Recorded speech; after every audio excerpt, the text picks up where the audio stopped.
course, after that, he was on Alliance and it looked kind of poor.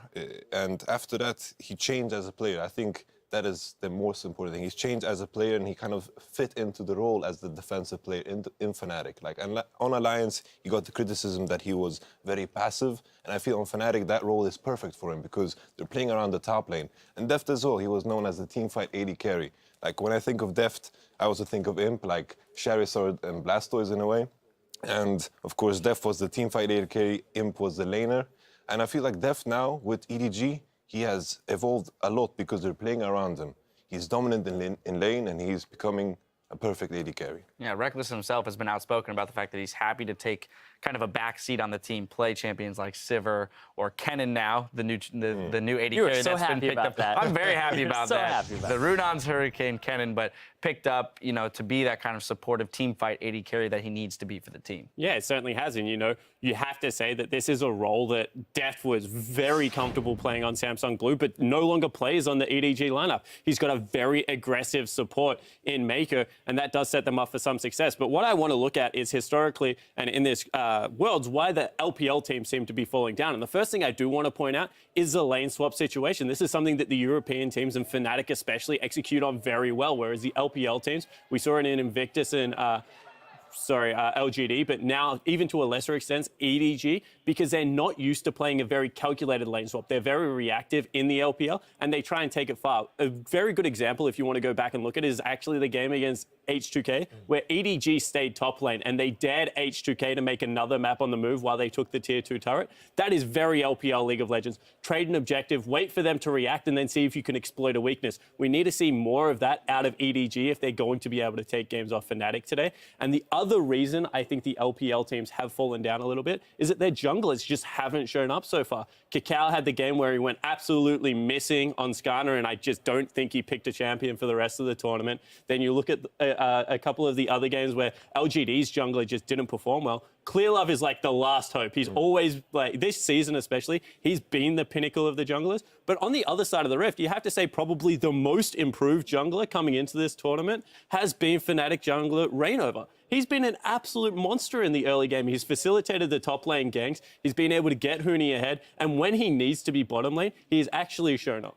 Yeah, and the thing here as well is the lane swaps haven't been going too well for EDG. The Bangkok Titan kind of mishap there that happened in the H2K game where they had to play from deficits and come back into it. That's another reason that they're pulling Koro in for the communication, because it hasn't been the lane swap mechanics from what they've been saying. They're saying they aren't talking enough in their comms. They aren't communicating. Even though there's a language barrier between some of them, they don't think that's an issue. They just haven't been on the same page due to not having their captain. 100%. And another myth I wanted to dispel is EDG is not a team in the LPL that is dominant from minute 1 to minute 30 when they win the game. They fall behind over and over again. They give up early dragons. They look to execute around 22-minute team fights around the Baron area. That's how they won MSI, and that's how they would expect to play today. It's just that the tempo of the game is so much quicker than what League of Legends was at that part of the year. Now, in conjunction with the junglers, I want to take a look at the top lane. You already mentioned the fact that Koro is coming back in. EDG, though, likes to focus around the bot lane, whereas Fnatic will throw a lot of attention towards that top lane and Huni. So considering the Reignover Clearlove matchup and the possible 2v2s in the top lane, where do we expect that top lane matchup to go? Honestly, the way things have been looking, if we see the same performances from both these teams as in the group stages, Fnatic will win the top lane because they put more resources into it at the moment. Koro, he has played the tanks in the past, the Maokai, the Gnar, and tried to play safe, and he doesn't get as many resources. They like to play to their bottom lane on EDG, and they like to get an advantage there. And that's something that hit them pretty hard during the group stages on EDG's side. They're focusing bottom lane, but Amazing J wasn't playing safe enough, and he got ganked, and he would die in the top lane. So that's what they're trying to remedy as well. Something that we need to pay attention to an extra much in this particular matchup, I feel, is the Elise. Huni getting some love right now. Just have to interject right now. You hear the fans. And of course, Reignover, which I assume he's going to get the Elise. When I think of the Elise, my voice is cracking up. I don't know what's going on. Okay, it's back. It went like 3 octaves up. He's got a lot of feelings about Elise. Elise, my darling.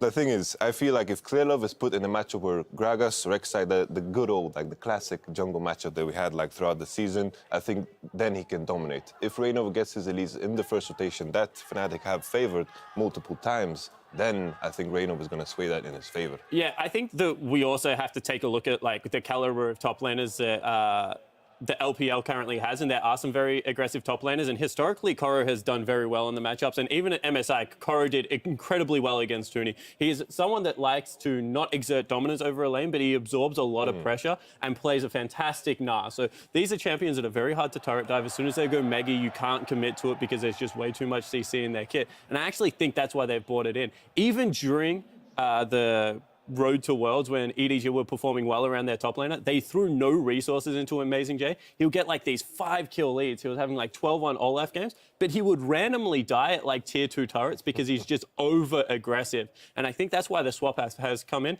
Even if Amazing J was able to beat Huni in lane, he would be exploited throughout the mid stages of the game because Huni always gets Huni type plays throughout a stage of the game. And I think that is where Koro will be able to shine in this matchup. He is very good in 2v1 situation. All right, well, we want to get your thoughts on this quarterfinal showdown. Hop on Twitter and tell us which player or lane will have the biggest impact today and why. Send your answers to @LOLesports with the hashtag Worlds so we can check in with you later today. The teams are just about ready on stage, but before we kick it off with this series, I want to know who you guys think will be moving on to the semifinals, starting with you, Yamato. I have full faith in the European League of Legends simply because I'm going to go for Fnatic, obviously. Because in this current meta, there is very, very little room to ban out players like Reignover and Febiven. Because the last time these two faced, we saw the Azir ban, the Cassiopeia ban, and Febiven struggled. There's no room for that. Fnatic have the first seed, they have blue side 3 times, and I think they're going to take it. All right. I disagree on one point. I think that this matchup will come down to junglers being banned out. I think that Clear Love will be targeted, and I also think Reignover will be heavily targeted from both sides of the Rift. And I think that Pawn has a pocket pick in the Viger that can very much control Febiven's champion pool. I expect this game to be very polarizing on top and bottom side of the Rift. I think Fnatic have a huge advantage top lane, and if they are going to win, they need to exploit it. And EDG playing around their bottom lane should be able to get the better off of that matchup. I am going for EDG, but I think this will be our first 5-game series, and I think this is incredibly close. All right, Zyrene, time to break the tie. It is incredibly close.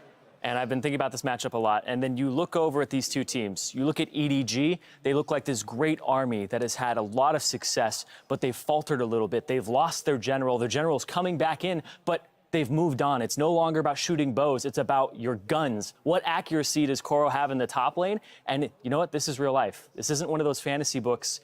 I don't think he has the practice to pull it off. I don't. Yeah, this is a video game in real life. I'm sorry to interrupt your speech, but it's over. You ruined it. I know. But I don't think Koro has the accuracy yet on these guns to carry in the top lane. I think Huni has his number. I think Fnatic's going to take it home. I think they have hometown advantage. And I also think blue side for them is going to be big here. I am going with Fnatic today. Euphoria. There it is. There it is. A very strong endorsement from Zyrene there. Well, the predictions are in. Let's kick it to the casters and load up for the first game in this best of 5. On the way, we'll hear from Reckless and Def, 280 carries who forged a strong friendship from the crucible of battle. I think what me and Deft have is a very, very unique friendship, which is something different from what usually friendship, a normal friendship would be. 일단 훈이 선수도 프나틱 가기 전에 Hello. Hello. Well, I guess it basically all started last year. My eye catched him, you know, along the way when I was looking for people to look up to. I was a big fan of him. I even named one of my accounts like European Def. He thought that was super cool. So he actually reached out to me and added me on the league client when we went to boot camp in Korea. So for me that made me feel really appreciated, you know, as a person and as a player. 작년에는 제가 삼성 블루라는 팀에서 푸나틱이랑 붙게 됐었는데 저희가 한 판 졌었어요. I saw Deft crying after the game, and I really respect him, and I went to him after the game and I gave him a hug and I said, shit happens, you know, like in the end life continues, you will do better next time, and I think he was really grateful for it. 되게 착해요. 착한 부분 때문에 친해지게 됐고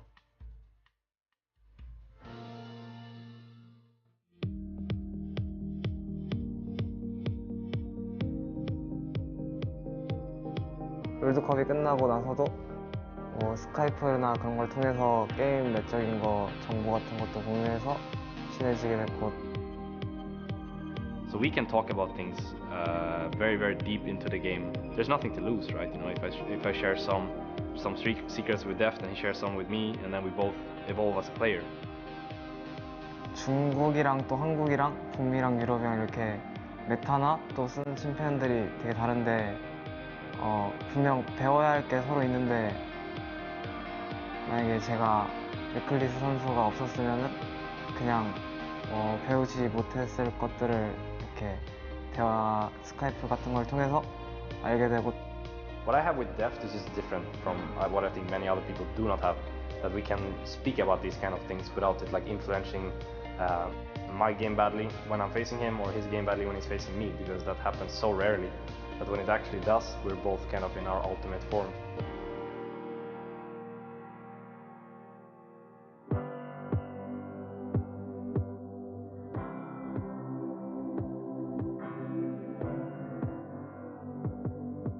Fnatic has to face EDG. Has to face EDG. What a tough challenge. 저 편성할 때 만나게 된 걸 보고 원래 결승에서나 만나고 싶었는데 너무 빨리 만나게 된 것 같아서 좀 그랬어요. I mean, obviously I want to win as well. That's why I'm here, and that's why he's here as well. But I think in the end I would be more than happy to see him win as well as myself. 이게 작년에도 레클리 선수가 우승하라고 꼭 그랬었는데 제가 우승을 못했었는데 이번에는 꼭 둘 중에 한 명이 우승했으면 좋겠어요. I think it's super cool what we have, because we seem to understand each other on such a personal base, even though we actually don't even speak the same language. I do something for a living that only a few people around the world does the same, right? And he's one of them.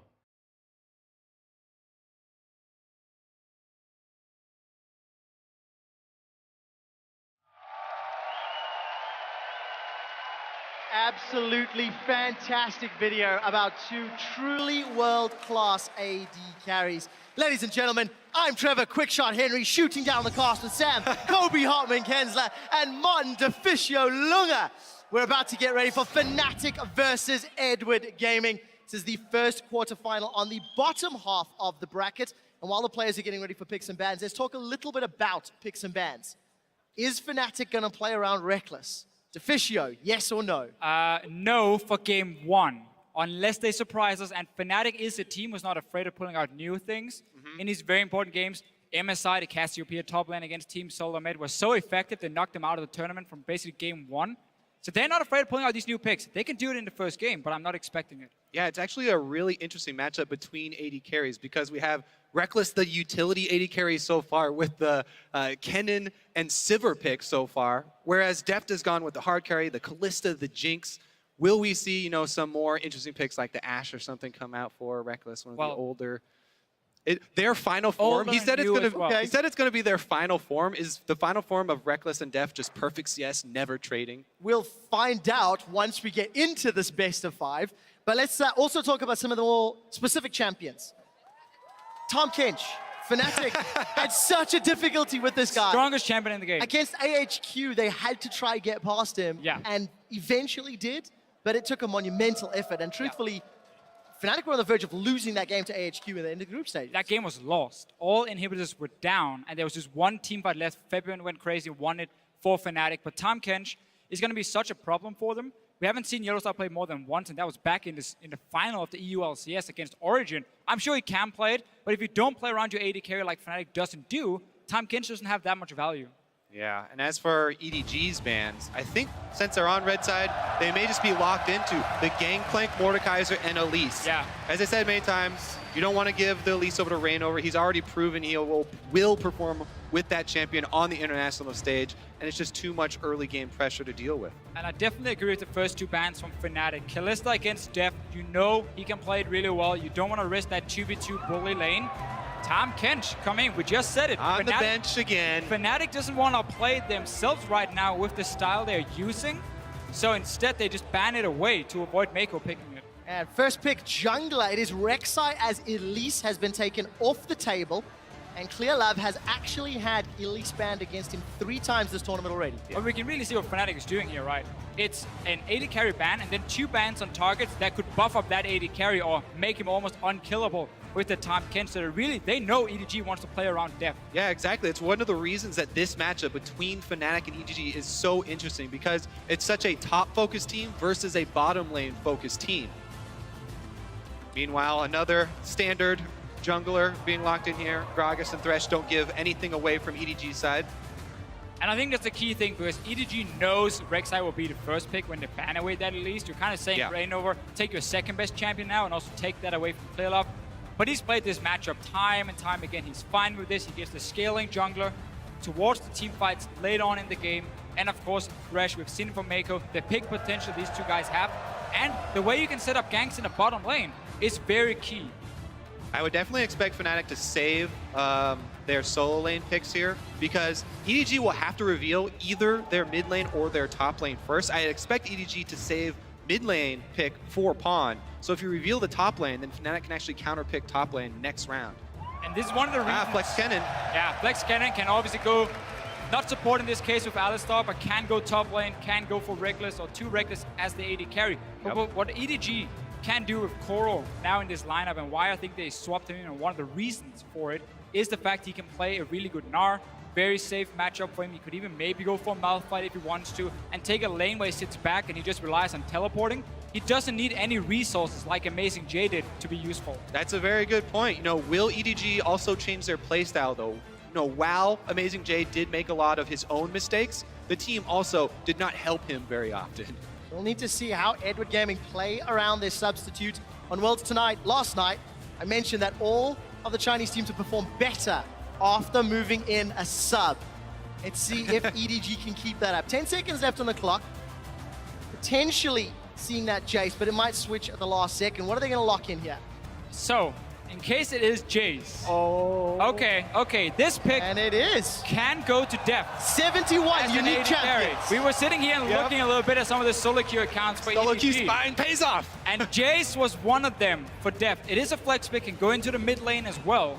So we're just gonna have to wait and see with the last pick. But this might really fool Fnatic if they haven't done the same scouting. I would desperately want it to be Jace versus Kennen in the bottom lane for the most ridiculous 2v2 bottom lane matchup that we will have seen. But yes, in all likelihood, it's probably going to Pawn. You know, this is a Pawn champion. He's been such a great Jace for so long. But there is that possibility that they could flex it to bottom.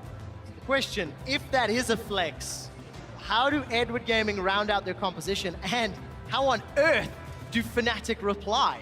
So look at what EDG has right now. If you are going to run a Jace in the bottom lane, you need backup. Because obviously for him to all in lane, he's gonna go melee form, he's gonna jump in on the cannon.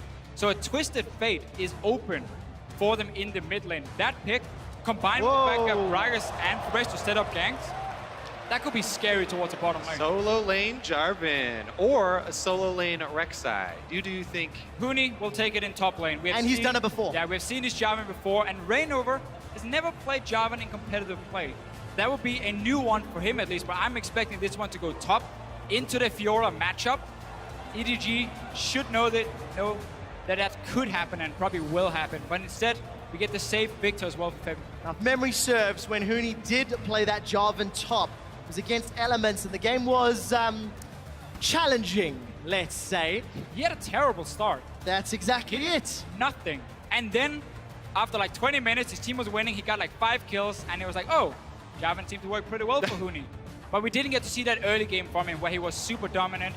I hope it's going to be Twisted Fate for EDG. I think it fits in perfectly with what they're building There's the here. flex. It's going to be Jace AD carry. We get it. Oh, I thought it was Can't so believe it worked. ridiculous. I know. When we brought this up, talking about it, we're like, nah, he's just playing around. But this is going to be the bottom lane Jace versus bottom lane Kennen matchup.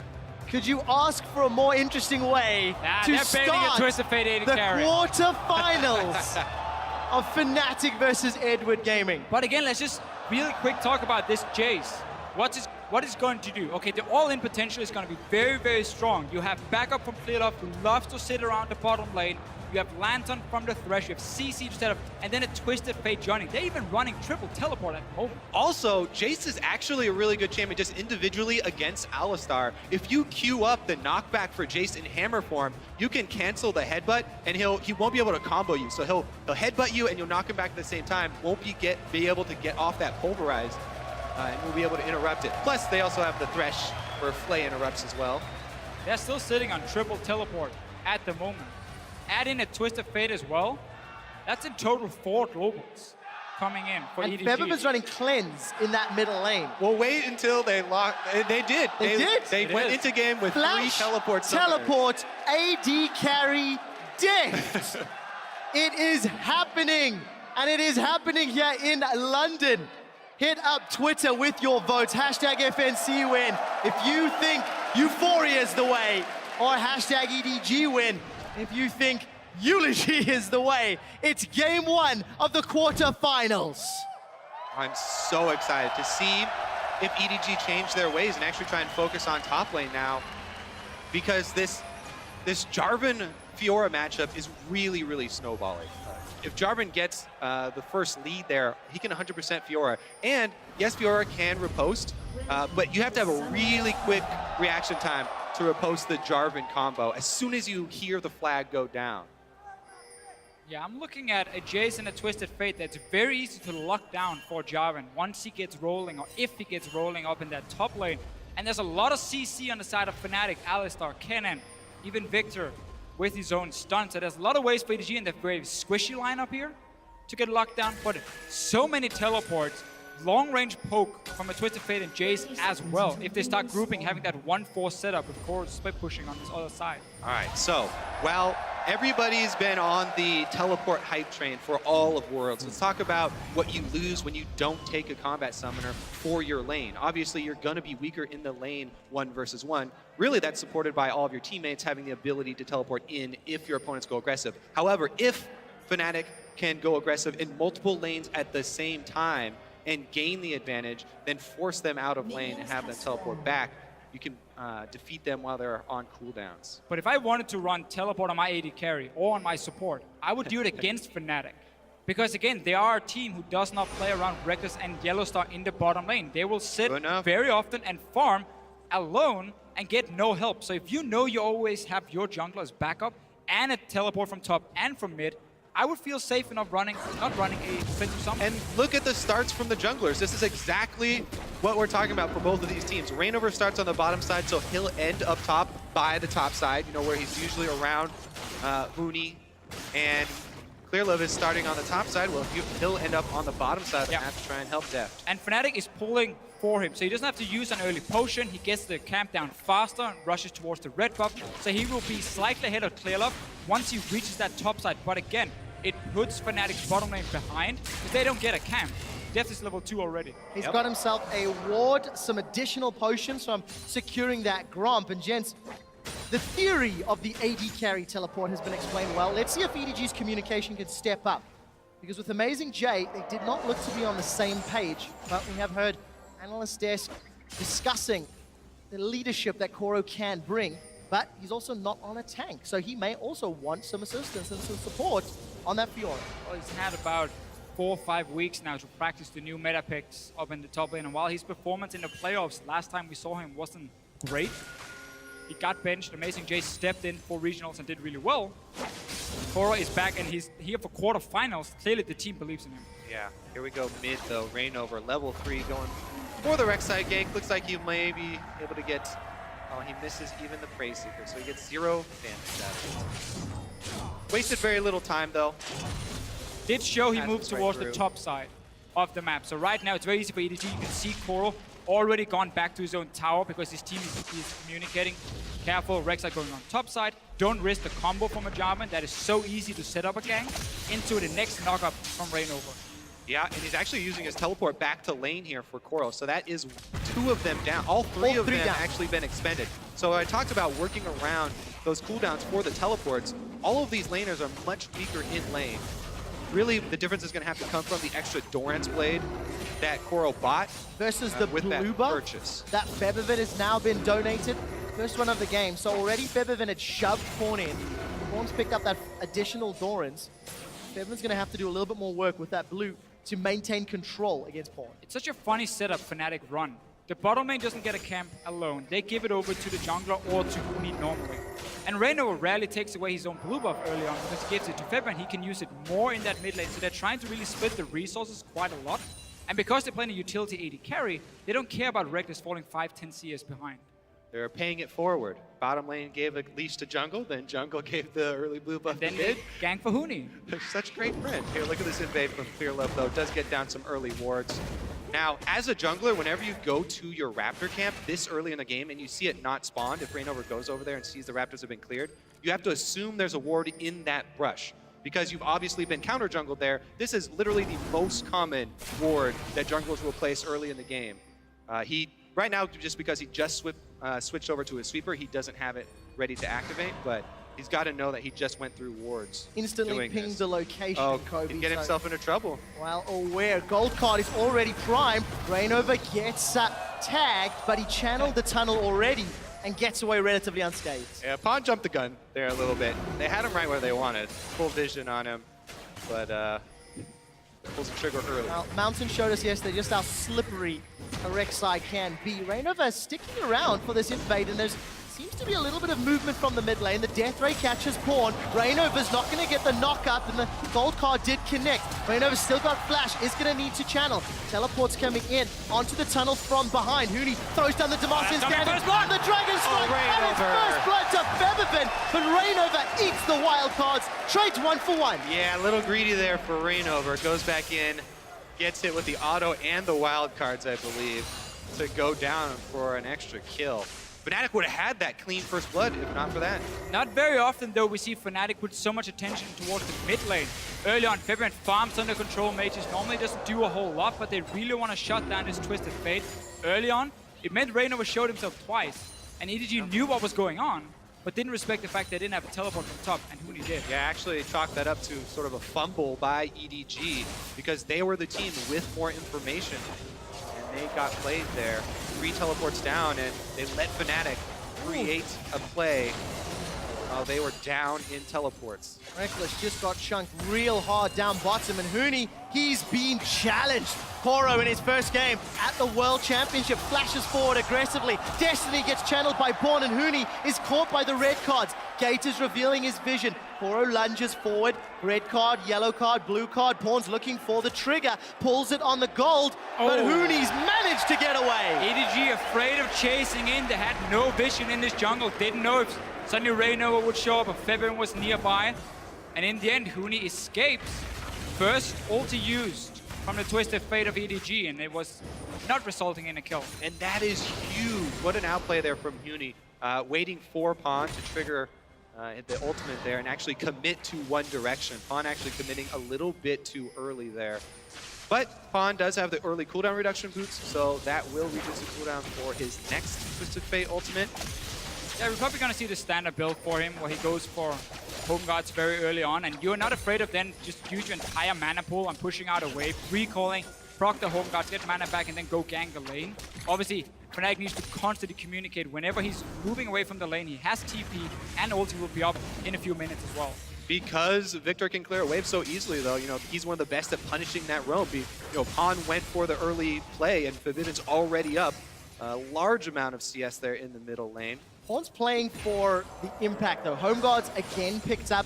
Reckless, we just caught a glimpse. A little lucky that his opposite number's gone for that Manabune build, so his Cutlass will be slightly more effective than the stacking tier. Gonna buy that AD carry a little bit of time to be more relevant. There's some good things about the AD carry Kennen is on Cutlass and Blade of the Ruined King. He's very strong 1v1, and he can handle himself. He can sit and push out waves. Obviously not great wave clear, but the build we're going to see from Def is going to be that tier into Brutalize, into Last Whisper, and so on. Huni again getting jumped on by Coral.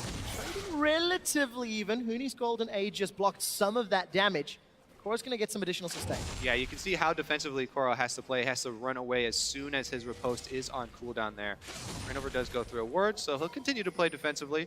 Right now, what you want to do is stay just close enough to keep Reignover around and waste his time. Clearlove actually gonna find him here. And he's got level 6. Koro's challenged Huni. It's top v top and jungle v jungle. Huni's been procced. Koro's regen. Huni's gonna run away. Destiny's being channeled. The dunk comes down and Koro takes a tower shot. Pawn gets a kill on Reignover. 2-0 EDG. EDG is constantly reading where Reignover is going, and Clearlove had early level 6, another teleport for the team, and they can just simply collapse onto Fnatic. Huni right now, every time he gets a one-on-one against Koro, he's losing it, and he just died 1v1. With 3 teleports and Twisted Fate Ultimate, it's ridiculously hard for Fnatic to keep track of all the globals here, so they have to be very careful and very sure of their vision when they go for plays like this. Plus, right there, Huni committing to the 2 versus 2, actually trying to keep Koro from converging on Reignover and save Reignover there, cost him big. Koro with the almost instant 4 proc of the Vitals, really well done there by Koro.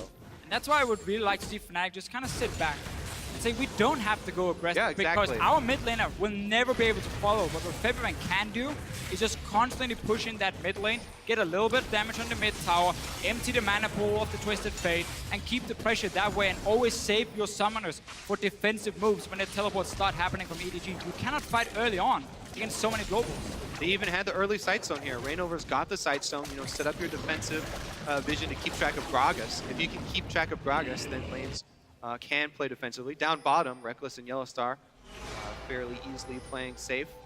Meanwhile, though, Deft on the other side, as you said, he's got the tier. That's all that Jason wants to stack up right now. Sure. Again, he's not going to be super strong at the moment, but he can still sit and farm. Not a whole lot of kill pressure. Again, also with the teleports. So really, against a team that plays so much around the top laner, having so many globals is so effective, because the split pushing should never really start from Huni. He will always just get jumped by 2 or 3 guys. We'll find out how Huni's going to be able to pull himself back into the game. And we crested 10 minutes. Febiven's got a very large CS lead over Pawn. Pawn actually, CS difference at 10 is the 2nd lowest of all quarter-finalist mid laners. So he's going to have a little bit more pressure to make those side lane gank impacts more valuable. Yeah, plus with this early home guard upgrade that you guys keep talking about, and a Twisted Fate Ultimate back Said it once, up. Kobe. Right, it's a great point, because right now, what you're looking for is the recall timers. Everybody's fighting around recall timers right now. Yes, it is about, marginal CS leads, but it's the recall timer right before the big dragon fight setup here. You can already see Mako's trying to get the first line of wards down, trying to get some vision for themselves. Teleport's coming back up of cooldown. And that dragon fight is where Fnatic needs to strike. It's not in the lanes against the globals. It's in a big 5-on-5 team fight where the enemy team is lacking 3 offensive summoners. We also see a Rod of Ages being built in the mid lane, so that's even slower stacking up. The first dragon is where Fnatic needs to be ready to fight. You have a cannon with his ulti, you have massive AoE from Febiven, and Huni can catch out some of these low mobility targets. That's where Fnatic want to strike, but they cannot fall further behind. Also, it's exactly where Victor shines. If Febiven can get to level 11 first, the huge amount of burst from that Victor ultimate can easily 100% somebody with a full combo of Victor if they're able to gain some vision around the area. Yellowstar does get hooked in, though. He's going to headbutt save his Deft away. He's in trouble. Huni forced to flash. He's been collapsed on. Flash forward onto Pawn. He's taken 2 turret shots. The Grand Challenge may time out shortly, but that's a great charge. Backwards, Clearlove, as well as Pawn get themselves 1. Tower hits onto Koro. Will at least make it a 1 for 2. But EDG have the advantage. Level 10. He's taking the wrong way. He's gone the wrong direction. Clearlove has started to channel his recall. The Death Ray needs to hit, and it's going to. Febiven will make it 2 for 2. And look at the difference right here, because Fnatic were not the ones making the play. They were sitting back, they were saving all the cooldowns so when this play would happen. Obviously, EDG can get the first kill because there are 3 guys going to top side, but at least you get a 2 for 2 on the side of Fnatic, and you use a lot of globals. Yeah, you have to be so careful, though, because you feel like they used a lot of globals, but they still have 2 teleports available to It's unfair. Yeah, exactly. By saying a lot of globals, they only use Twisted Fate over. So take that one back. Take that one back. All 3 teleports will be available for EDG in just a couple of seconds. And that first dragon fight is still looming. As far as Fnatic are concerned, they've got first blood in every single one of the games they've played at the World Championships thus far. They've got the first tower in every single one of the games they've played thus far. First tower's yet to fall in this matchup. But in 2/3 of their games, they've got that dragon. Fnatic's early game decision-making has been pretty good. Here's this replay once more. Yeah, and the highlight of this whole play is going to be Clearlove's ultimate on Gragas. So see here, Rainover does make a good play, you know, knocking up Han inside the turret, but Clearlove right here, the target right back out. They're able to get their kill. Gold card there from Han. Coral does go a little bit too deep. They might have been able to finish it off without him sacrificing, but that's actually pretty close there, so won't knock him too hard. Still, Huni stays alive for quite a while. It buys time for the rest of Fnatic to move up there. We have to talk about the fact, though, that February, again, is not running teleport. Yeah. If he had it, this play would be so much more risky for EDG to pull off because he could instantly join in, he could turn it around. But he's building more again towards these team fights. He wants that cleanse. So he's going to be so hard to kill late game when EDG try and go for him. The thing I like about all of this globals and the fact that EDG can hit Fnatic where they really are strongest in their skirmishes and playing around their side lanes is the fact that Fnatic showed weakness to that exact playstyle in the summer split. He's now been jumped on by Koro. Oh, very nicely played. Will be able to get that knock up and escape. And gets the grand challenge out of Koro, who hit level 11 first. So we have TP for both top laners. Huni has ulti ready as well, and you can see Fnatic already start roaming around the dragon down here on the bottom side. They want to get these team fights going. Pawn's gonna get dove here. They've got Alistar coming in behind the turret. Oh, Pawn's in so much trouble. Yellowstar needs to hit his combo. Flashes for the knock-up hit, but Pawn backwards. Maiko saves him, keeps him alive. Huni's in trouble. He slides and glides and dunks down. Will lock in Gragas, but it may not be enough. Reckless will sidestep the shock blast before Pawn has teleported with 100 hit points. He flashes it and gets the kill. Rainover died on the top half of the map, and EDG decimate Fnatic. They just completely outplayed The dominoes him. are still going down here. It's just Yellowstar. Is this actually going to happen? Yellowstar's coming. feeling confident. The Unbreakable Will is available and the Exhaust. Yellowstar wants to die. He's got the teleport and Yellowstar's pulling back. Febiven's arrived, but Koro may want to fight, and Fnatic feeling the pressure, down 2,000 goals. So we have this dive in the mid lane. Maiko, he saw it, he moved in, he saves his mid laner first. And then we are fighting every single lane. Fnatic pushing on this tower, Koro's here to defend. I love the chain reaction when there are so many globals in the game. One fight breaks out on one side of the map and immediately 3 other do. Now, we also want to see if Crow face checks his crush. Looks like he's going to skirt around it. But again, checking back in on that EDG story, they focused a lot more around top lane to get Koro ahead, to make sure that Koro succeeds with a lot of these globals, to make sure that he can then affect the rest of the maps. Did they cancel? No. All spotted on the pink ward. So they play more around Koro. He's on Fiora. They have globals. They have pink wards early on for him as well. But this coordination and communication from EDG is what we didn't see from the Chinese teams in the group stage. They couldn't pull off these multiple TP plays in time. Right here, this play is so insane on 3 lanes from EDG. Dive on top side, fight in the bottom lane, instant teleport down to join that one as well. Rainover trying to do his best out of a top side. But yeah, 2 versus 1 is difficult. And Fnatic lose something in every single lane. 2 people who have been shining lights for Fnatic. Huni and Rainover 0-3-2-1-4-1. Luckily for Fnatic, there is strong wave clear from Febiven's Victor. Unluckily, they may have to wave clear on multiple lanes thanks to all of the map pressure EDG can apply in the coming minutes. The second tower falls. Fnatic keep Goldly relatively close, 2,000. Oh, well, we have another face check here. Let's wait for this fight to be over. Huni's going to chase down. He's going to find the Vital. Huni's going to slide himself to safety. But Koro's winning the duel time and time again. Again, Clearlove top once again. They just want to make sure that Koro keeps Huni down. Another tower dive incoming. There's no flash for Clearlove, but he connects the body slam. Huni's caught for a little while.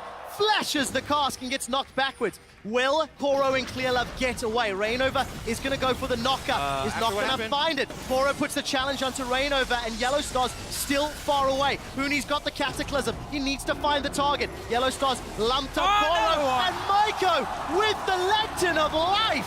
The Thresh, so underrated in these global comps. We talked about it being so important for Origin when they were running the double TP. Maiko has saved the mid game here for EDG. Remember, all of these plays that EDG made across the map, up in top lane and down in bottom lane, were because the mid lane dive that Fnatic were trying to pull off failed. When that tower dive failed with 4 people from Fnatic committed, EDG just got to spread across the map and punish Fnatic so heavily. If it wasn't for that, it would have been a trade. You know, just top lane Huni dying for mid lane Pawn dying, and Fnatic would have got that mid lane turret. The only good thing for Fnatic at the moment is the fact they can keep pushing out these towers with all these guys leaving the lanes to teleport around. But EDG is doing exactly the same and getting the kill. So they're ahead in goal, 19 minutes in, and they've really been pulling off some very coordinated plays we didn't expect to see from EDG. Or the same EDG we saw in group stage. Yeah. It's a very, very different team already. EDG averaged a 200 gold lead at 20 minutes. In this game, it's 10 times that. It's near 2,000. And we'll get the first dragon uncontested as Fnatic concede that objective. And for EDG, they are looking exceptional. Take a look at Pawn's build. Rod of Age has been stacking for 5 minutes. Lichbane is a second item. Yeah. Thanks to Koro's kills and farm, he's got that Black Cleaver picked up. And even Deft just picked up some armor pain, getting closer to that last Whisper. So those shock blasts are going to do a number on Fnatic's defense and allow EDG to siege and poke them away from the tower. Yeah, Twisted Fate plus Jace poke is going to be able to keep Fnatic under turret here. Luckily for Fnatic, they do have the King of Wave Clear, Victor. And I don't think EDG necessarily is looking too much to groove up and poke with their comp here, because Well, they've cut 3 teleports. I that's the have to thing. agree with you on Exactly, that. because Fnatic also running with the hard engage off the job, and Huni, while he didn't have a good early game because he's been camped so much up in that top side, he can still engage the fight and lock in one of these targets, burst them down with February for Fnatic. So if EDG wants to play it safe in some way, they keep running 1-3-1. With all these teleports here, have your Twisted Fate sit in mid and just keep going to both side lanes. I think the thing that you do, though, is you combo your Twisted Fate with your Jace, because in the mid lane, Twisted Fate can then teleport to either side, you know, while Jace and Twisted Fate are poking in the mid lane. Plus, Jace has a speed boost he can use to disengage for them. Gentlemen, Yellowstar, he fancies this one. He's going to pulverize onto Clearlove. The Unbreakable Will is there as well. Rainover's jumped in. Def has got dunked by the Cataclysm, and he's dropped. The Grand Challenge is onto Huni, and it procs, healing up EDG. But it does not matter. Koro's killed through the heal. Clearlove stunned up by Reckless. The pulverize connects. Fnatic find 3 kills. And may set their sights on Baron. They've peeled backwards. We just talked about how EDG does not want to group up, because then the hard engage from Fnatic can happen. And what do we see? Well, they get the fight. They start the Baron. Yeah, they're going for Baron here, and it's just Pawn and Mako on the outside, going to try and poke them off of it here. Find out if they do. Mako's gonna need to wind up that chain and find a target. 2,500 hit points on Baron. Paul They have to is finish gonna it throw now. the wild cards. They killed Yellowstar. The Baron's secured. Will they win the fight? Pawn's knocked up. Reckless looks for the stun. He's got one. He's got 2. They've got Baron. Fnatic lead. EDG. What a play from Fnatic. They know how strong they can be in a 5-on-5 team fight. Yellowstar was baiting it, and he goes in first. Rain over the flank. Everyone from Fnatic collapses. You have to be decisive when you're facing this much global pressure. And Yellowstar, the captain, the shot caller for the team, makes the play. He dodges the hook from Mako, circles around, Rainover teleports in, and they're able to get the fight they want. Deft here, stuck in the middle, can't even click the lantern and had to flash out. Well, Meanwhile, they've got Koro as well. Again, this time around, Fnatic catching Koro, the straggler. What's going on here? We just praised EDG for the coordination there. Great communication, suddenly using 3 teleports. Koro just got completely caught out for absolutely no reason. Grouping up early as well. Get the team out for Fnatic. They just turned this game around. You have to be so careful. When you are running a high pressure team with multiple teleports, you have to coordinate your pressure. You can't just have one person splitting while the rest of you are, half your team is purchasing in base. Everyone has to coordinate their wave pushes. Bottom and top need to push at the same time. There, Koro was just pushing by himself. Nobody else from EDG applying pressure. So Fnatic collapse, and they get a nice kill. With Baron buff afterwards, it means they get a whole bunch of objectives afterwards as well. And of course, because Deft was dunked so early on, he never got to deal damage. Febiven's early advantage gives him some help. So congratulations to Fnatic. They knocked down the inner turret in the bottom lane, knocked down the inner turret in the middle lane. They may lose their top lane. Pawn has got a large minion wave to play with, has got a Lichbane as well. So it's a 2-for-1 trade, and Fnatic are peeling backwards. Their recalls were interrupted. But this is a play EDG has pulled off quite a lot back in the LPL, but they're trying to always trade objectives. They knew, okay, we can't really defend properly. They could maybe even tower dive us if we tried to. Our only wave player is the Twisted Fate at the moment, so just use him instead just to get something. So they take a tower, but Fnatic can still be super happy with the last 5 minutes. Especially with the Baron buff on Fnatic. So difficult to try and clear those minions. So EDG do get something back for themselves during the duration. But that was the whole discussion we had before here. You know, what do you do with your EDG? Who do you send down to the second side lane? Because you have Fiora sitting in one of them split pushing. Do you send down Deft to sit on his own with the Jace because he doesn't offer that much wave clear in the mid lane and you want to have the Twisted Fate who can go to both lanes? Do you group them up and start poking? Again, that's so risky because of the hard engage that can happen. So they need to be able to put pressure on all 3 lanes. You can see Deft go towards top side now and set that 1-3-1 up for EDG. But they're so far back on the map, it just becomes a lot more harder now. And because Fnatic just got such a big mid-game play, they got a whole bunch of vision while they were doing that. Not only did they take down a bunch of turrets, but with a double Sightstone for Fnatic, they've been able to lay so much vision down in EDG territory. As soon as EDG try and set up one of these plays, that does take a while to get there, Fnatic will know about it. Look at all those wards in the bottom half of the map. Pawn did walk over that pink ward, pinged it out, and has actually gone back to kill that resource for Fnatic.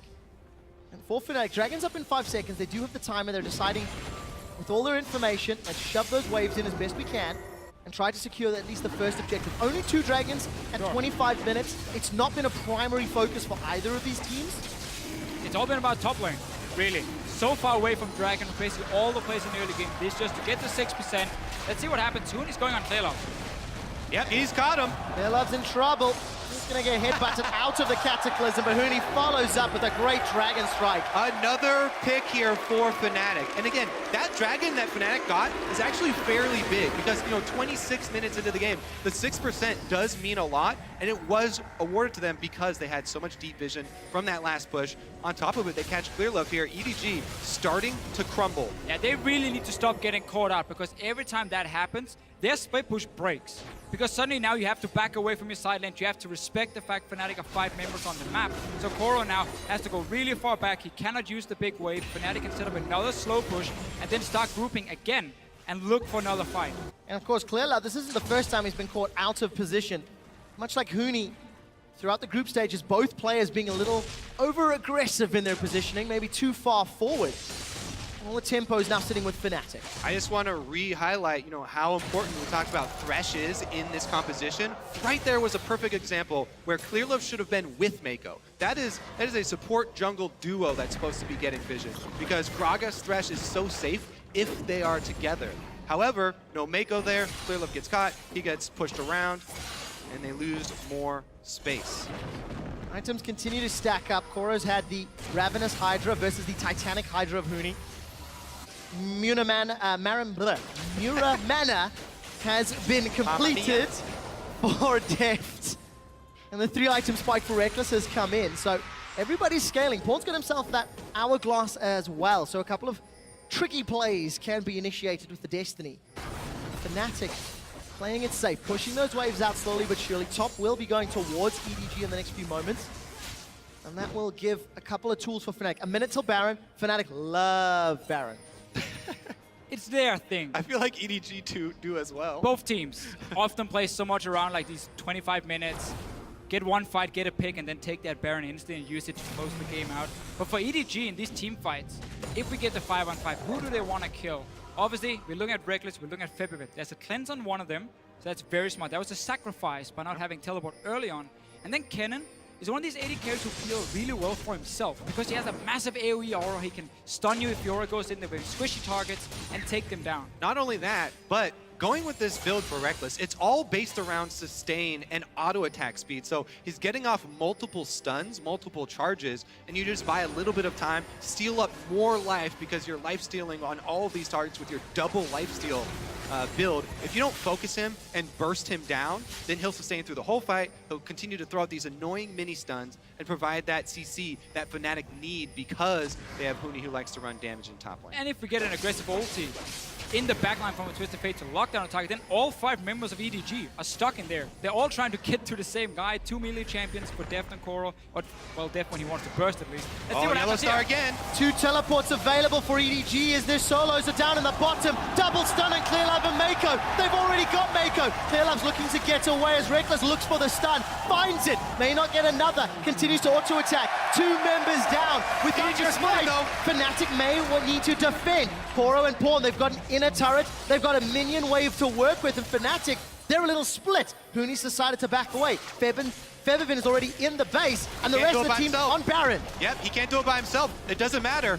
Pawn and Koro are going to be able to take this, and he's also got to be careful about getting killed. Let's see if Fnatic can take that Hooney's Baron, though. coming. Koro's in so much trouble. The Cataclysm locks them both in. And with the Chaos Storm and the Death Ray, Feathervin's already got a kill. The knockup doesn't connect, but it does not matter. 2 more Hooney kills. comes in to dunk while they take the Baron. Now Fnatic can press in. They should get an inhibitor off of this. And much like the first time we saw Hooney play Jarvan, he got shut down in the early game, but once we get past the laning phase, he's able to create picks with the rest of his team. But this really is Fnatic knowing how strong they are around Baron. The way they set it up, they force EDG to come face check, flank around them, get the engage once again, and they manage to constantly force team fights on EDG. Part of the reason why quadruple global teleport comps are so rare is because they take so much precision to pull off. Quite a lofty task. So I will admit, after watching this Jace pick from Deft, I was super hyped at first because you talked about how he I played it in was glad we solo were on queue. it, but hasn't really shown He's really up done why. absolutely nothing. Meanwhile, the Kennen, huge for Reckless. Even laning phase, completely even. Deft always used his teleport back to lane. He had no pressure on the map, really. Hooney's gonna catch him. Well, a little bit of trouble here for Pawn.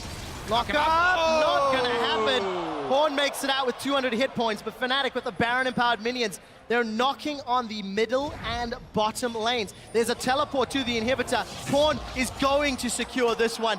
He may even be able to get out alive. He's definitely been reviewing the backdoor He has no tactics. minions, though, But at all. Hooney's got home guards, though. He's got home guards. He's coming in for the repeat dunk. There is no Cataclysm. I think losing 1 life for supers might be worth it if the rest of EDG can defend. There's no teleport for Hooney. But Fnatic he was the right up wave in the player. face. He was the wave player that just disappeared to take an inhibitor, nothing else. There was no minions, so he couldn't go further and threatened to backdoor the Nexus as well. So Fnatic knew, okay, well, he's gonna get 1, but now we don't really care because he's gone. We can easily just push up.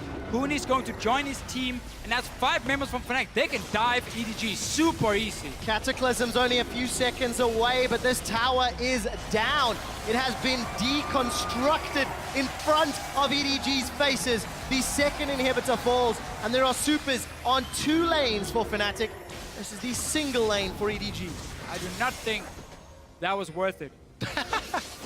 Just even if you traded 1-for-1 in terms of inhibitors, because Hooney could even have stayed with his team and just went straight for EDG. If you look at that gold difference, when teams have had a gold lead at 20 minutes at the World Championship, they have an 89% win ratio. Currently, Fnatic's looking to be the 11%. They've turned the game around after 1 successful team fight. 1 misstep from EDG.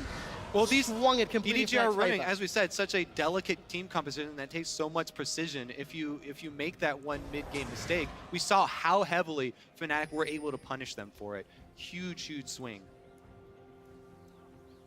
Trinity Force completed for Deft. Another thing he's done quite a lot on this Jace, and it's somewhat weird because he gets it so late in the game. It normally doesn't do much, like 30 attack damage, 32 minutes in. It's not a massive upgrade for a very expensive item.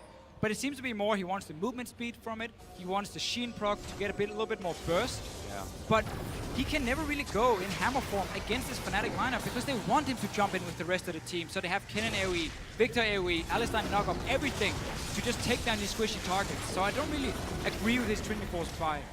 Pawn has realized the error of his ways, joined the rest of EDG to wave clear under this turret. Baron has worn out, so Fnatic are waiting for those supers. They're pushing through the middle lane quite deep. Unfortunately for Fnatic, there's going to be multiple supers in the bottom lane pushing against them. So there is a little bit of a timer working against this top lane siege. Yeah, right now, EDG are hoping that Fnatic stick around and are a little bit too aggressive. Because EDG's only chance here is to make an all-in at the turret, whereas Fnatic can just wait around. They've got all the cards.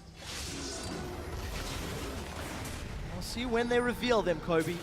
Another minion wave has danced its way up to this top tower.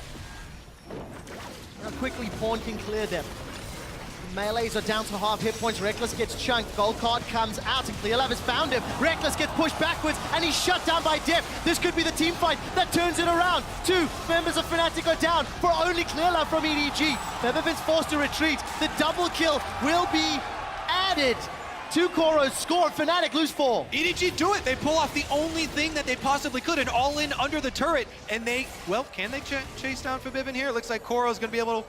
Look at all the minions on the bottom side here. There's double teleport for EDG if they want to take that wave and start pushing in towards them. They want the kill first and then try and go maybe and finish the game. Well, Featherfin needs to buy time. There's 20 seconds before his teammates are alive. And if EDG are unlucky, they will be able to take him down, but the supers may not be able to be enough. Slicing Maelstrom still available. Yeah, so 5 seconds left on Rekkles. I think they're okay. Right here for Fnatic, they got a little bit too greedy for that tower. Rekkles walked up very close, 550 range, took a massive hit in the face from Deft, and then the flash forward. There's no cleanse for him, no QSS, nothing to save him. That was EDG needed. They invested everything to kill him. They just dropped all the cards. Everybody up on the turret is exactly as you said, and then Pawn, right after seeing the poke land, Pawn goes in for the flash gold card on Rekkles. That's a signal. Clearlove flashes in, and they're able to take him out immediately. So key that Clearlove flashes forward. Otherwise, Yellowstar might have been able to just headbutt him away and avoid Rekkles being shot back into the team, but he flashes forward there. He guarantees it's going to happen. They win the fight. Exactly. They knew this was their only hope. Then all in at that turret. They've got 2 inhibitors down, super minions coming, and they came up clutch, made a big play. Fnatic still definitely in the driver's seat, still definitely with a huge lead here, but EDG clawing back. And as we come out of that replay, Rekkles has completed the Quicksilver Sash. He learned. How different that fight could have been. This time around, Rekkles gets dunked and deals no damage that fight, thanks to the great work of Pawn, Koro, and Clearlove. Fnatic, their 10k gold lead has shrunk to 4k, and inhibitors will be respawning very soon for EDG, so this will reset the map pressure. Yeah, Baron's up in 20 seconds though, so Fnatic are going to try and grab the scuttle and work on vision around this area. They have teleport ready for Huni, so he can stay on the bottom side and always control that wave with the super minions coming in case someone for EDG pushes it back.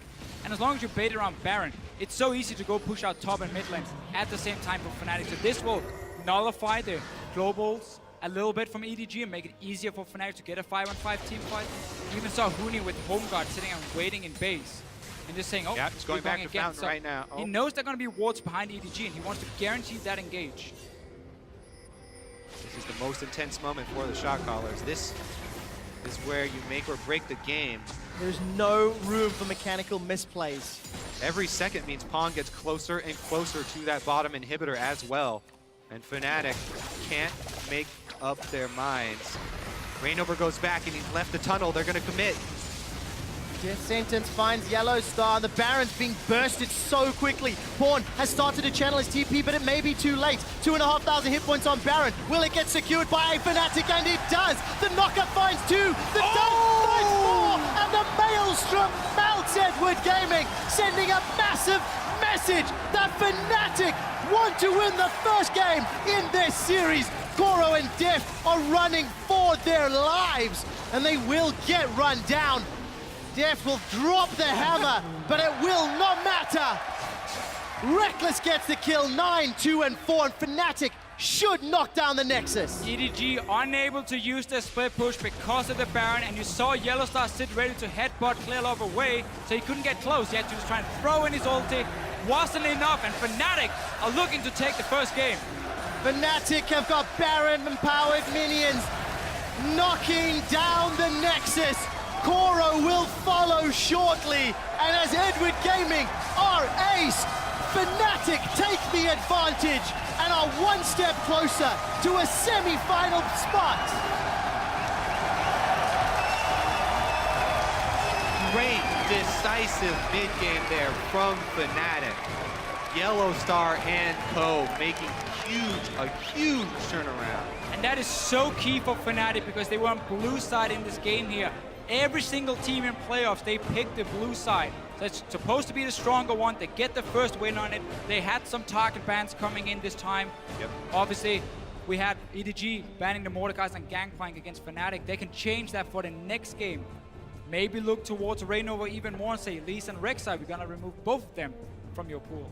So, AD carry Jace definitely did not work out It as gets a intended. 1 out of 10 in this game. But let's also be honest, it was not The judgment necessarily, Denmark here is harsh. I'll maybe 1 not out of 10. necessarily the reason they lost, because if they had not grouped and given up the lead at 23 minutes, played the map a little smarter. Sure. Two very key things happened. First of all, Fnatic realized we don't have to try and make plays in the early game against all the globals. Yeah. So like they saved the cooldowns, flashes and everything to try and stay alive for as long as possible and always just chip away in the towers. And then, as you said, EDG were like, guys, we're winning because we're split pushing. Let's group. Let's go around mid lane and see what happens and instant engage Baron. So here's one of the reasons why I just like the AD Kennen so much more as far as these novelty AD carry picks, because it's so important to have a safe AD carry that can lane and get CS while your support roams. Support roaming is so big here at the World Championship. Not the finals yet, at the World Championships. And we've seen the teams get punished so heavily for it already when, you know, Mako and Clearlove are separated. Big things happen for Fnatic. And they made it happen, found the opportunity. Fnatic take the advantage in the series. We're going to head over to the analyst desk. They're standing by to take a look at that game. Thank you very much, guys. I'm joined here by Jat and Freak to break down that very first game of Fnatic versus EDG. Whew, what a game it was. A fantastic game. Let's just start with that. Absolutely. I mean, there were so many cool things going on here. We got to see triple teleport come out. That was interesting for sure. We got to see some really tenacious calls as well. The 21-minute semi-ace where Yellowstar makes the right call to go for Baron because the chance of a steal is actually quite low. A lot of very, very smart choices made this game. A lot of stuff. So let's start by the early game and the picks that came out. Obviously, the Jace AD carry, but maybe more surprising, all of the teleports. How did EDG use that to their advantage in the early game? Yeah, so interestingly enough for EDG, the Jace teleport never actually teleported to make a positive play, so it played out mostly like a double teleport team with Twisted Fate, which still had a global advantage, and they mainly used the teleport bottom to try and keep map pressure on that side. You would have actually expected Fnatic to attack the teleporting AD carry since he had no second defensive summoner a little bit more early on in the game, but because that wasn't happening, EDG kept finding numbers advantages throughout the rest of the map. And something for Fnatic, sorry to cut in, which is a change from sometimes the overconfident plays we see them making in the past couple of weeks. When it happened a couple of times that they got dove on with a couple of teleports, the next time they were careful and they waited it out. I mean, yes and no. We actually saw a lot of kind of bad plays. There was the kill that was initially off screen and the replay happened. Rainover chasing into a 1v2 under his own turret after Huni already got dived. Rainover's like, me too, I'll give you some kills. And the Koreans on Fnatic started out like 2-7 total or something like that. And a lot of that, to be honest, not to blame Huni for this one, but he picked himself into a bad one-on-one matchup. Jarvan's never going to 1v1 Fiora, to my knowledge. But for the team fight, it makes a whole lot of sense, be a follow-up CC. So picking for the team fight rather than the lane, EDG correctly identified to attack the lane in the laning phase because it's going to work, and sure enough, it did. But then the team fight's exactly what Fnatic picked for. Those did work out. Yeah, and let's take a look at one of those team fights that swung the game back in the favor of Fnatic when they grouped up and, well, showed what they could do versus that EDG composition. We can roll the clip. Yeah, and this is Fnatic only having one teleport and using it aggressively, but it's exactly the type of team fight that they're picking. The Alistar, Victor, Rek'Sai, lots of these AoE CCs, as well as the Kennen who can jump in here. Deft did not do damage in this fight. I think we saw afterwards it was something like 176, burns both summoners and still dies. But this giant cluster of particles are mainly good for Fnatic because most people are stunned inside Reckless's Kennen ultimate. Every time Fnatic could successfully group, they had the superior teamfight composition because Pawn was never set up properly. They couldn't poke very well with Deft. And the aggression of Fnatic in between the windows of being exploited by EDG's global compositions are ultimately what won them the game. And as Freak was saying earlier, this was an incredibly smart Baron call. Right, so the only guys alive are Mako and Pawn, and Yellowstar, look at him. He's going to realize that, look, I just need to buy some time, make sure my team doesn't get AoE, so he happily walks in and out. He doesn't really care. The rest of Fnatic off-take it properly, then just a very good re-engage. It's a 1 versus 3. You're pretty much never going to win a fight like that. Not a lot of damage comes out of Thresh. You know, that's good stuff there. I do want to highlight one small thing in the beginning of the team fight, though. Def did not seem like he was all that used to playing with teleport because he teleported like right an here. inch He next to TP'd him. on a lantern because he's used to that button being summoner heal. And I know I've like tried to run exhaust AD carry before and like done nothing with it. Like that happens sometimes, and he clearly hasn't played it enough to have the right muscle memory in a team fight. Yeah, and there we see Fnatic huddling, of course. Need to keep calm, only one victory. They need to get 3 if they want to win this best of 5, but good signs for them. As we look a little bit more into the game, of course, those teleports that were very useful for EDG early, they give them kind of an insurance when it went awry in the late game, because whenever they do win a fight, they could put the pressure on the base. We have a team fight from later in the game where Fnatic sets to pressure on the top turret of EDG. We're going to take a look at that, and oversteps their boundaries. Yeah, well, I think this was an example of EDG controlling the people who were winning the fights for Fnatic. Reckless basically gets zeroed out in this fight, and it was, in my opinion, a lot of the Kennen ultimate, which was creating the ability to follow up for the rest of Fnatic. So in this one, it's mainly just Fnatic getting too aggressive at this turret. They have 2 inhibitors down, so they could have actually been a lot more patient with this until the minions were nearing the Nexus, but instead Pawn gets a good flash, and right as soon as that stun lands, the rest of EDG just piles on really well. It's just really good chain of engage. Clear love with the knockback in. Reckless never gets to do anything, of course. He's not going for the Zhonya's Hourglass, so the R Zhonya's that he had a window for can't happen. And Koro honestly navigated these team fights beautifully. He's against a big team of AoE crowd control and still finds ways to turn on the ultimate, proc all 4 vitals, get a big heal, where if the team doesn't get one shot, 700 health floods back into the team, and EDG wins those fights. Yeah, one thing I really liked about this game, though, was the willingness of both teams to pick fights. The bloodiness in this game was really high. We were nearing a kill per minute by the end of it, which is higher than, by far higher than the average at Worlds, and also higher than the average from the LPL or the European LCS. And I actually think we're going to be seeing a lot more of that from these teams just out of the picks from game 1. Huni very willing to pick an aggressive choice, very willing to opt into weaknesses to get advantages elsewhere. So we're seeing a lot of mismatches just based on the coaching and picks and bans, which always leads to more interesting games. Yeah, maybe to close this off, we did see the teleport strat in game 1 coming out of EDG. Will they completely overhaul that strategy? Would you? I mean, maybe. Honestly, like, Def's teleport meant very little. Yeah. Okay, you got to take Gromp and TP in for some wards and extra potions. And his 2-on-2, despite facing a, fairly scary duo lane, got to get back and get more farm, but that teleport meant basically nothing. It was a comp we've seen the entire time of the tournament. TP mid laner, no surprise. TF, no surprise. Defs meant very little.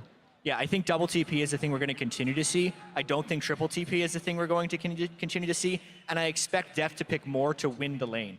I think he can punish Reckless's Kennen if he continues to go for that pick. He's been practicing a lot of Caitlyn, which is something we saw yesterday, and has a very favorable matchup against the Kennen if they can manipulate that lane matchup. So I think that's what we're going to see from EDG in the next game. Yeah, a lot of tools to work with from both sides, but it was a fantastic game 1. We're going to step away for 1 second, or a couple of minutes actually, but when we come back, it's going to be game 2 between Edward Gaming and Fnatic for that spot in the semifinal. More World 2015 coming your way right after this.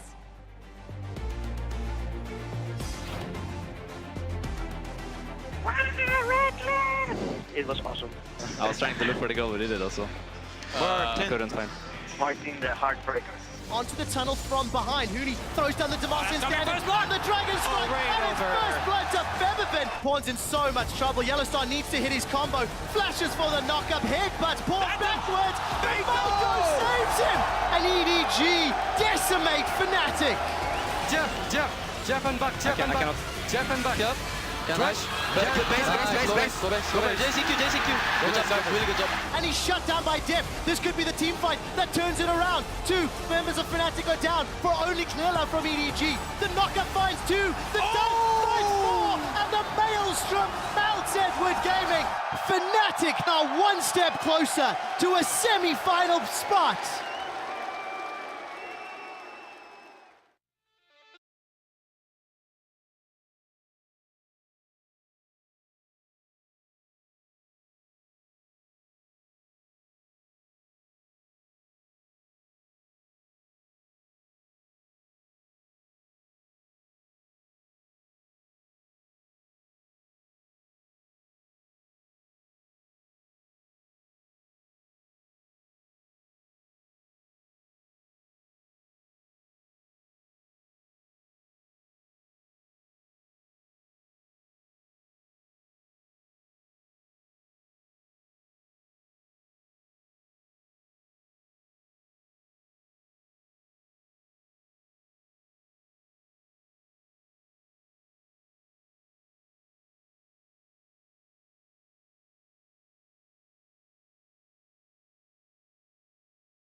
when I'm facing him, or his game badly when he's facing me, because that happens so rarely that when it actually does, we're both kind of in our ultimate form.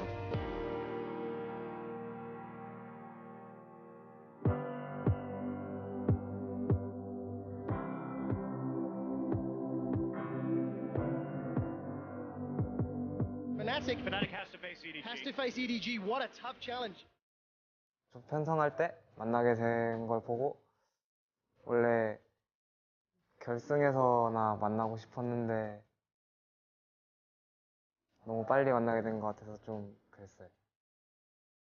I mean, obviously I want to win as well. That's why I'm here, and that's why he's here as well. But I think in the end I would be more than happy to see him win as well as myself.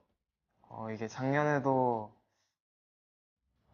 백크리 선수가 우승하라고 꼭 그랬었는데 제가 우승을 못했었는데 이번에는 꼭 둘 중에 한 명이 우승했으면 좋겠어요. I think it's super cool what we have, because we seem to understand each other on such a personal base, even though we actually don't even speak the same language. I do something for a living that only a few people around the world does the same, right? And he's one of them.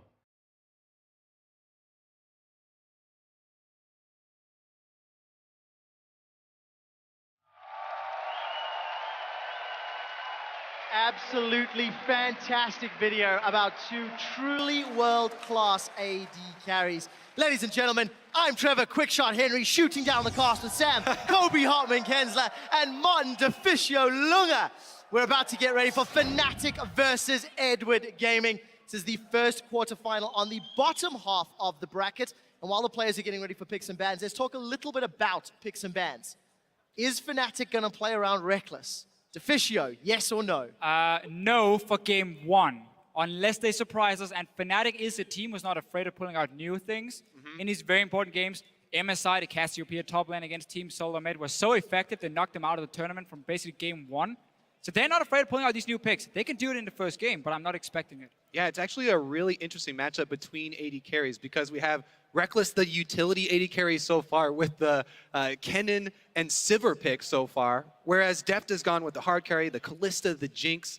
Will we see, some more interesting picks like the Ashe or something come out for Reckless, one of the older? Their final form, he said it's going to. He said it's going to be their final form. Is the final form of Reckless? The road to Worlds, when EDG were performing well around their top laner, they threw no resources into Amazing J. He'll get like these 5-kill leads. He was having like 12-1 Olaf games, but he would randomly die at like tier 2 turrets because he's just over aggressive. And I think that's why the swap has come in. Even if Amazing J was able to beat Huni in lane, he would be exploited throughout the mid stages of the game, because Huni always gets Huni type plays throughout a stage of the game. And I think that is where Koro will be able to shine in this matchup. He is very good in 2v1 situation. All right, well, we want to get your thoughts on this quarterfinal showdown. Hop on Twitter and tell us which player or lane will have the biggest impact today and why. Send your answers to @LOLesports with the hashtag Worlds so we can check in with you later today. The teams are just about ready on stage, but before we kick it off with this series, I want to know who you guys think will be moving on to the semifinals, starting with you, Yamato. I have full faith in the European League of Legends, simply because I'm going to go for Fnatic, obviously. Because in this current meta, there is very, very little room to ban out players like Reignover and Febiven, because the last time these two faced, we saw the Azir ban, the Cassiopeia ban, and Febiven struggled. There's no room for that. Fnatic have the first seed, they have blue side 3 times, and I think they're going to take it. All right. I disagree on one point. I think that this matchup will come down to junglers being banned out. I think that Clearlove will be targeted, and I also think Reignover will be heavily targeted from both sides of the rift. And I think that Pawn has a pocket pick in the Veigar that can very much control Febiven's champion pool. I expect this game to be very polarizing on top and bottom side of the rift. I think Fnatic have a huge advantage top lane, and if they are going to win, they need to exploit it. And EDG, playing around their bottom lane, should be able to get the better off of that matchup. I am going for EDG, but I think this will be our first 5-game series, and I think this is incredibly close. All right, Zyrene, time to break the tie. It is incredibly close. And I've been thinking about this matchup a lot. And then you look over at these two teams. You look at EDG, they look like this great army that has had a lot of success, but they've faltered a little bit. They've lost their general. Their general's coming back in, but they've moved on. It's no longer about shooting bows. It's about your guns. What accuracy does Koro have in the top lane? And you know what? This is real life. This isn't one of those fantasy books. I don't think he has the Thought it was a practice video to pull it game, off. I but- don't. Yeah, this is a video game in real life. I'm sorry to interrupt your speech, but It's over. You ruined it. I No. know. But I don't think Koro has the accuracy yet on these guns to carry in the top lane. I think Huni has his number. I think Fnatic's going to take it home. I think they have hometown advantage. And I also think blue side for them is going to be big here. I am going with Fnatic today. Euphoria. There it is. There it is. A very strong endorsement from Zyrene there. Well, the predictions are in. Let's kick it to the casters and load up for the first game in this best of 5. On the way, we'll hear from Reckless and Def, 280 carries who forged a strong friendship from the crucible of battle. I think what me and Deft have is a very, very unique friendship, which is something different from what usually friendship, a normal friendship would be. 일단 후니 선수도 프나틱 가기 전에 Hello. 헬로 Well, I guess it basically all started last year. My eye catched him, along the way when I was looking for people to look up to. I was a big fan of him. I even named one of my accounts like European Deft. He thought that was super cool. So he actually reached out to me and added me on the league client when we went to boot camp in Korea. So for me that made me feel really appreciated, as a person and as a player. 작년에는 제가 삼성 블루라는 팀에서 푸나틱이랑 붙게 됐었는데 저희가 한판 졌었어요. I saw Deft crying after the game, and I really respect him, and I went to him after the game and I gave him a hug and I said, shit happens, in the end life continues, you will do better next time, and I think he was really grateful for it. 되게 착해요. 착한 부분 때문에 친해지게 됐고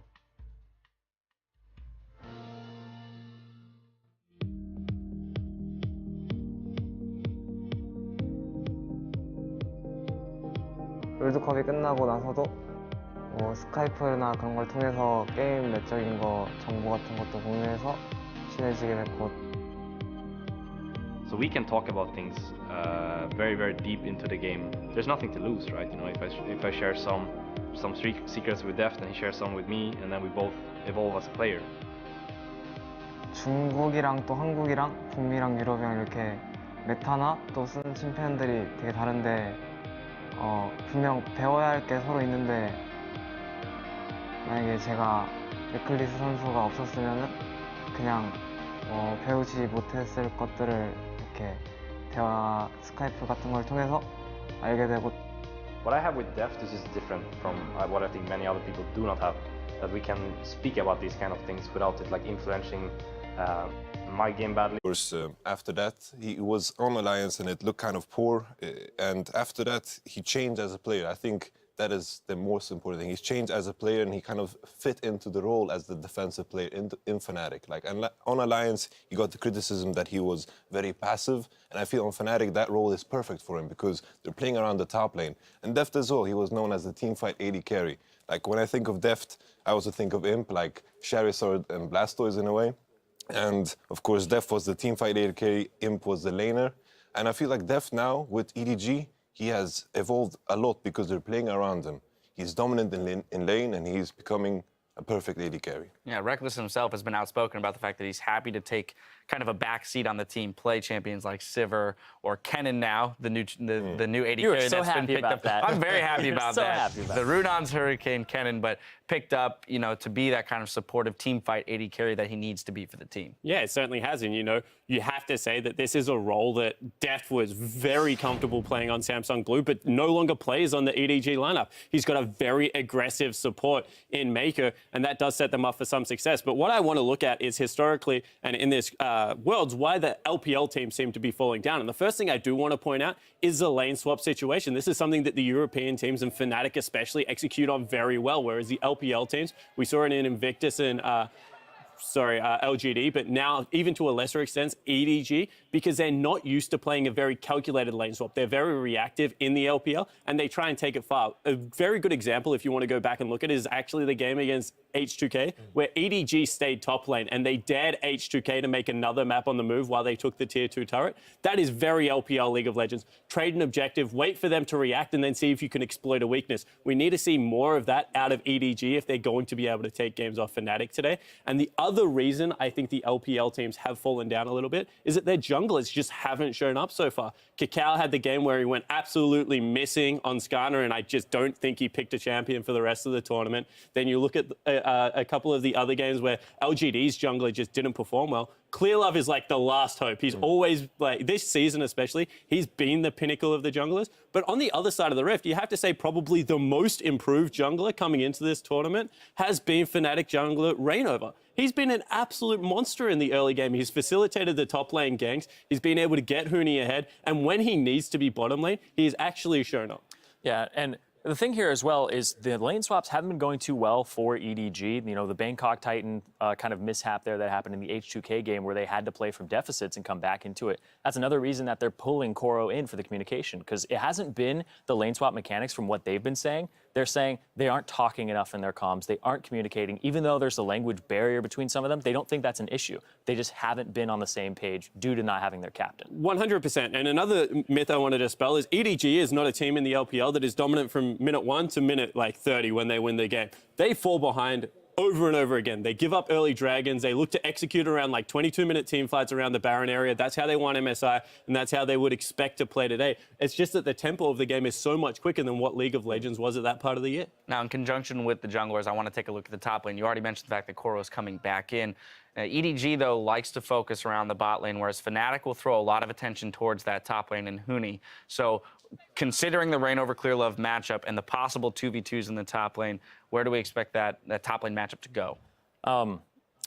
Honestly, the way things have been looking, if we see the same performances from both these teams as in the group stages, Fnatic will win the top lane because they put more resources into it at the moment. Koro, you know, he has played the tanks in the past, the Maokai, the Gnar, and tried to play safe, and he doesn't get as many resources. They like to play to their bottom lane on EDG, and they like to get an advantage there. And that's something that hit them pretty hard during the group stages on EDG's side. They're focusing bottom lane, but Amazing J wasn't playing safe enough, and he got ganked, and he would die in the top lane. So that's what they're trying to remedy as well. Something that we need to pay attention to an extra much in this particular matchup, I feel, is the Elise. Huni getting some love right now. Just have to interject right now. You hear the fans. And of course, Reignover, which I assume he's going to get the Elise. When I think of the Elise, my voice is cracking up. I don't know what's going on. Okay, it's back. It went like 3 octaves up. He's got a lot of feelings about Elise. Elise, my darling. The thing is, I feel like if Clearlove is put in a matchup where Gragas, Rek'Sai, the good old, the classic jungle matchup that we had throughout the season, I think then he can dominate. If Reignover gets his Elise in the first rotation that Fnatic have favored multiple times, then I think Reignover is going to sway that in his favor. Yeah, I think that we also have to take a look at the caliber of top laners that the LPL currently has, and there are some very aggressive top laners, and historically Koro has done very well in the matchups, and even at MSI, Koro did incredibly well against Huni. He is someone that likes to not exert dominance over a lane, but he absorbs a lot of pressure and plays a fantastic Gnar. So these are champions that are very hard to turret dive. As soon as they go Maggie, you can't commit to it because there's just way too much CC in their kit, and I actually think that's why they've brought it in. Even during